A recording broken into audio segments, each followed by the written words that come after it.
ඡන්දේ නැත්නම් තල්ලු කරේ ඡන්දේ කේ නොපෙනීම නිසා තාමත් මේ බැංකුව වහලා තියෙන. දැන් වෙලාව 9ක් පහුවෙලා. නියම විදියට නම් දැන් බැංකුව අරින්න ඕන. ඒ කියන්නේ සේවක අර්බුදයක් තියෙන නිසා තමයි මේ බැංකුව වහලා තියෙන්නේ මේ විදියට. ආවෙම අපේ ලාභය හදලා දෙන්න ඕන. අපිට එච්චරයි අපිට කියන්නේ මම මේ ඔක්කොගෙම සාරාංශය තමයි මම කතා කරේ. අපිට අනිත් සමිතිවලත් මේවා දෙනවා. සමිතිය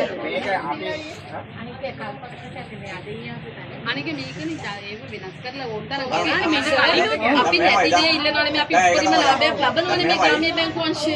දැන් මෙහෙම දැන් ඔයලාගේ ඒ අදාළ බැංකුවල ඔයලාගේ වෙනම ඔයලා දන්නවද ඔයලාගේ මේ කල්පසු ප්‍රතිශතය කොච්චරද කියලා? කල්පසු ප්‍රතිශතය සර් දැන් මේ අලුත් ක්‍රමයක් ඇවිල්ලා උසාවි නාය මේකට එකතු කරපු නිසා තමයි මේ කල්ප ප්‍රතිශතය වැඩි උනේ. ඔව් ඒක තමයි මම අහන එකට උත්තර දෙන්න ඕනේ. ඔව් දැන් ඒ කල්පසු ප්‍රතිශතය කල්පසු ප්‍රතිශත දන්නවා සර්. මෙහෙමයිනේ අපි එක දැන් සාමාන්‍යයෙන් අපි ණය දීපුවට මගේ බැංකුවේ මං ඇවිල්ලා තාම අවුරුද්දයි. මගේ බැංකුවේ තියෙන කල්පසු ප්‍රතිශතයට මට වග කියන්න බෑ. අවුරුදු 10ක 15කට කලින් දීපු ණයවලට එක්ක දේශපාලනඥයින් දීපු ණය. මේ කල්පසු ගිහින් තියෙන ගොඩක් ඒ වගේ දේවල්. ඒකට ප්‍රපදම් මේ ඔව් ඉතින් ඒකට අපිට සේවකින්ට වග කියන්න බෑනේ සර්. මම දැන් ගිහින් ඒ අවුරුද්දයි නම් ඒ බැංකුවේ කල්පසු ප්‍රතිශතය වැඩි වීමට මම නෙමෙයිනේ බලපාන්නේ. මම අවුරුදු 10ක් ඒ බැංකුවේ ඉන්නවා නම් මට වග කියන්න පුළුවන් ඒ ණයවලට.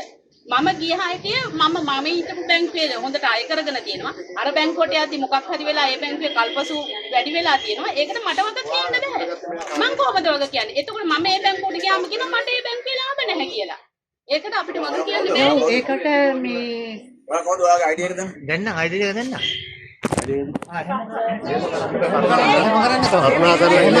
ඡන්දේ නැත්නම් තල්ලු කරේ කේ නොපෙනීම නිසා තාමත් මේ බැංකුව වහලා තියෙන. දැන් වෙලාව 9ක් පහුවෙලා.